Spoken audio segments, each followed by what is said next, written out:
Prezados amigos e amigas, muito boa tarde. Estamos dando início ao programa Espiritismo e Vida, neste domingo, 29 de maio de 2022, em nossa série Encontros com a Paz. Fazemos aqui um estudo do livro Pão Nosso, psicografia de Francisco Cândido Xavier, editado pelo Espírito de Emmanuel. Nós hoje vamos comentar o capítulo 33. Trabalhemos também. Emmanuel coloca uma passagem que está em Atos, capítulo 14, versículo 15, e diz assim: E dizendo, varões, por que fazeis essas coisas? Nós também somos homens como vós, sujeitos às mesmas paixões. Atos, capítulo 14, versículo 15. E dizendo, varões, por que fazeis essas coisas? Nós também somos homens como vós, sujeitos às mesmas paixões. E aí Emmanuel faz o seu comentário. O grito de Paulo e Barnabé ainda repercute entre os aprendizes fiéis. A família cristã, muitas vezes, ha desejado perpetuar a ilusão dos habitantes de Listra. Os missionários da revelação não possuem privilégios ante o espírito de testemunho pessoal no serviço. As realizações que poderíamos apontar por graça ou prerrogativa especial, nada mais exprimem senão o profundo esforço deles mesmos, no sentido de aprender e aplicar com Jesus. O Cristo não fundou com a sua doutrina um sistema de deuses e devotos, separados entre si. Criou vigoroso organismo de transformação espiritual para o bem supremo, destinado a todos os corações sedentos de luz, amor e verdade. No Evangelho, vemos Madalena arrastando dolorosos enganos. Paulo perseguindo ideias salvadoras. Pedro negando o divino amigo. Marcos em luta com as próprias hesitações.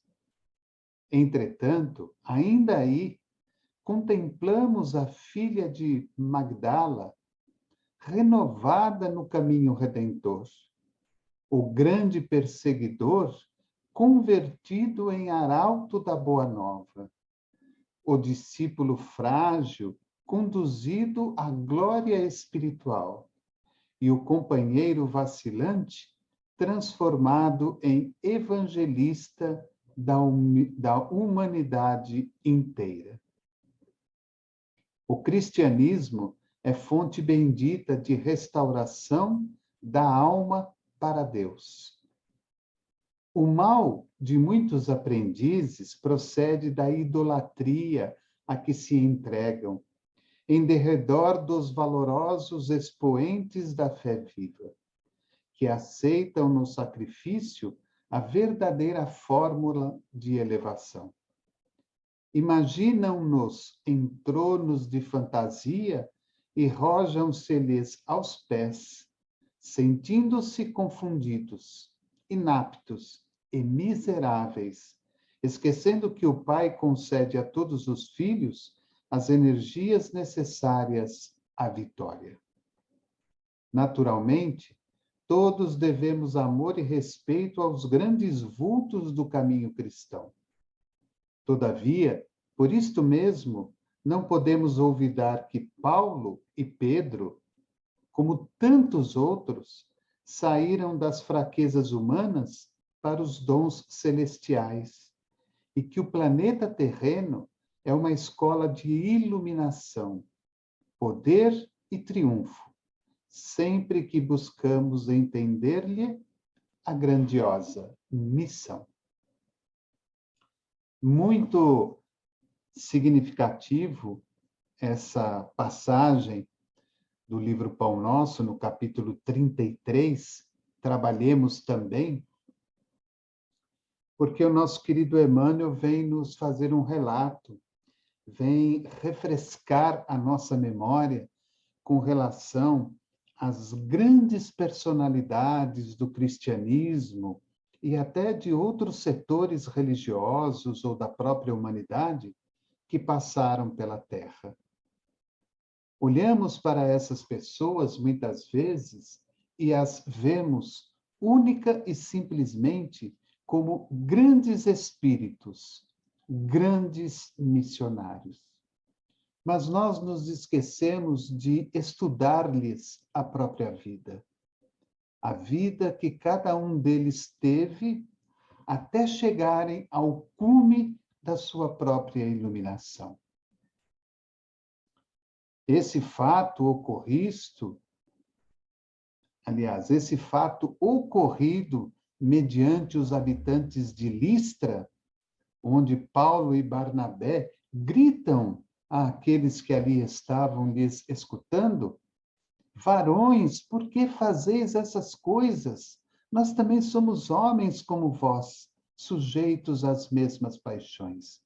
Porque, na realidade, os habitantes daquela localidade enalteciam de maneira exagerada o próprio Barnabé e, principalmente, Paulo de Tarso. E, é claro, eles, ao dar-lhes esta resposta, mostrava a todos: olha, não façam isso, não hajam desta forma. Nós somos homens como vocês. Nós estamos também sujeitos às mesmas paixões, às mesmas dificuldades que a vida apresenta a todos vocês. E aí Emmanuel vai lembrando de algumas personalidades muito conhecidas por nós no meio espírita, como, por exemplo, Madalena, que arrastava dolorosos enganos, Paulo, que vivia perseguindo os ideais salvadores, Pedro, que negou a Jesus, Marcos, que vivia em luta com as suas próprias hesitações.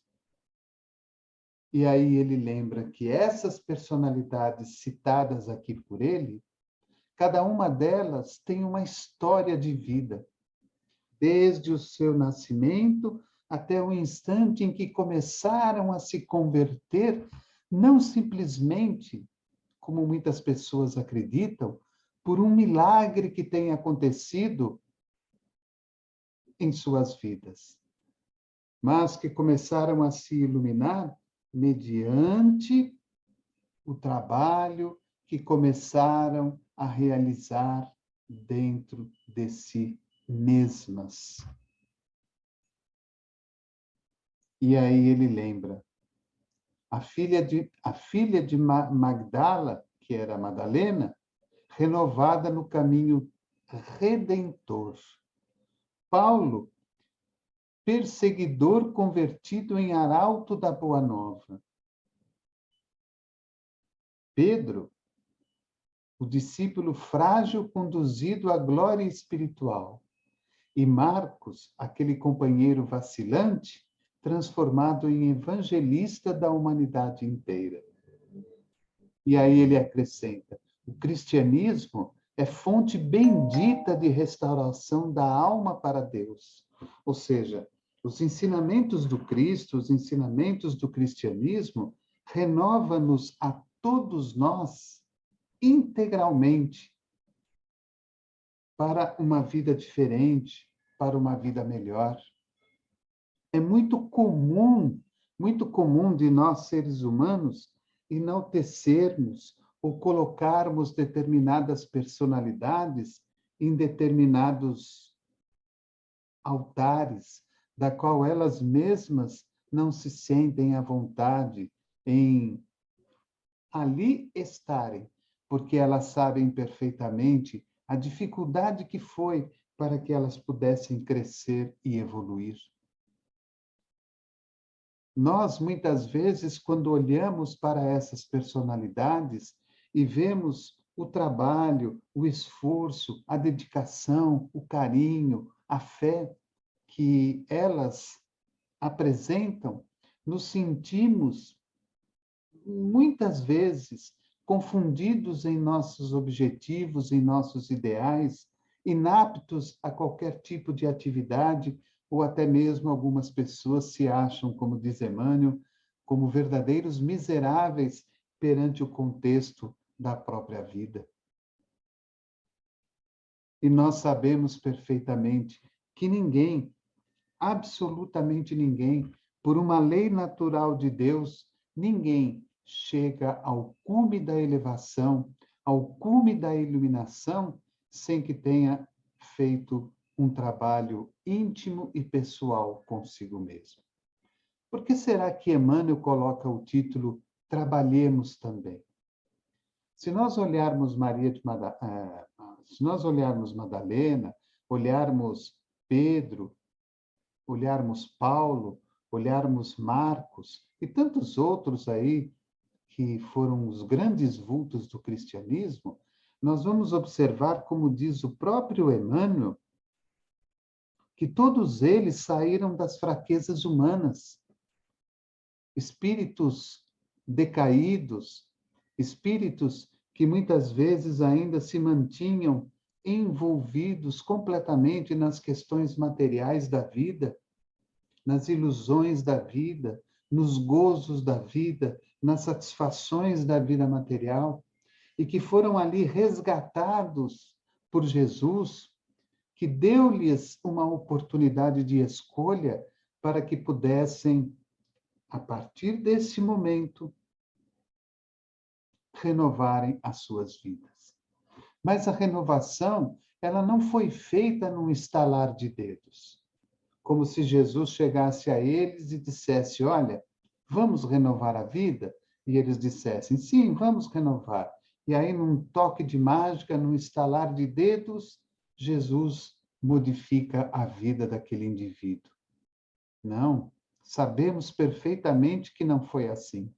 Foi através do trabalho.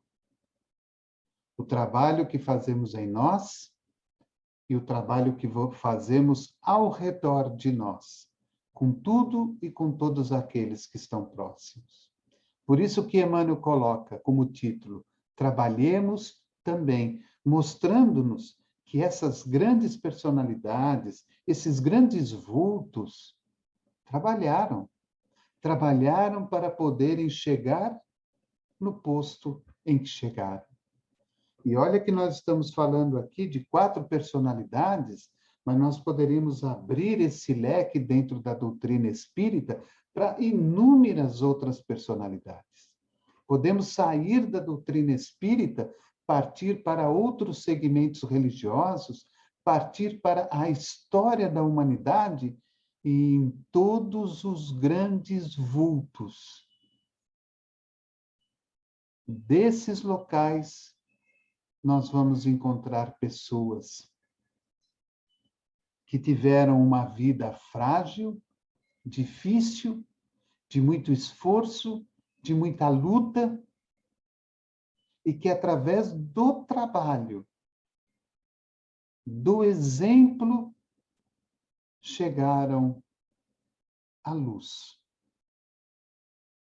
E trouxeram para a humanidade, de um modo geral, todos os benefícios que lhes era possível naquele instante.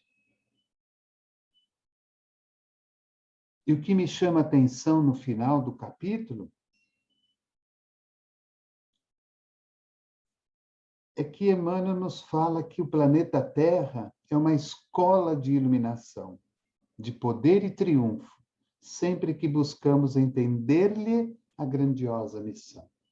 Então, nós estamos dentro de uma escola de iluminação, dentro de uma escola de poder, porque nós podemos realizar esse poder para o bem, e numa escola de triunfo, de vitória. Trabalhemos também por nós. Nós não somos os piores. Nós não estamos abaixo desses grandes vultos. Nós estamos na mesma estrada, nós estamos no mesmo caminho, nós estamos realizando as mesmas lutas em épocas diferentes, em proporções diferentes, em momentos diferentes, em sociedades diferentes, em cidades diferentes, países diferentes, mas nós estamos fazendo a mesma tarefa que esses grandes vultos fizeram. Só que em vez de nos postarmos à cadeira para reclamar, para nos sentirmos inúteis, para nos sentirmos frágeis, para nos sentirmos menores, nós precisamos levantar e trabalhar também, como diz Emmanuel. Lembrando a passagem que está em Atos, colocada também por ele, olha, por que vocês estão agindo assim? Por que vocês estão me enaltecendo? Eu sou um homem como vocês. Eu tenho as minhas paixões, eu tenho os meus erros, eu tenho as minhas fraquezas, eu tenho as minhas dificuldades, mas eu estou lutando e trabalhando diariamente para vencer as minhas imperfeições, para que eu possa me tornar luz. Hoje, na minha condição, eu consigo tranquilamente carregar um saco de arroz de 5 quilos. Eu tenho me esforçado o máximo para que talvez numa próxima oportunidade eu consiga carregar 2 sacos de 5 quilos de arroz. Esse é o esforço. Esse é o trabalho que nós estamos fazendo. É o trabalho de conscientização de que nós somos espíritos eternos, que já vivemos inúmeras vidas e vamos viver outras tantas, até chegarmos àquele ponto onde talvez alguém que está vindo atrás de nós vai olhar para nós e vai falar assim: puxa, você é um grande vulto de tal coisa, da ciência, da educação, da sociedade, e da biologia, da engenharia, enfim. Quando, na verdade, nós vamos saber que não somos, como esses grandes vultos sabiam que não eram, porque eles trilharam uma caminhada difícil, árdua e dura para chegarem na posição que chegaram. Eles apenas se iluminaram, se tornaram espíritos melhores. E nós estamos caminhando para o mesmo objetivo, para nos iluminarmos, para nos tornarmos espíritos melhores. Acho interessante quando o Emmanuel fala que muitas vezes nós criamos um trabalho de enaltecer as outras pessoas.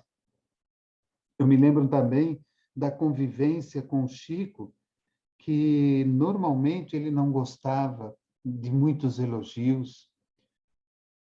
Ele os escutava, mas ele nunca respondia nada, ele nunca falava nada a respeito daqueles elogios. Porque ele sabia perfeitamente as imperfeições que ele ainda carregava, mesmo sendo o espírito trabalhador que foi através da sua obra mediúnica e da sua obra de amor e caridade.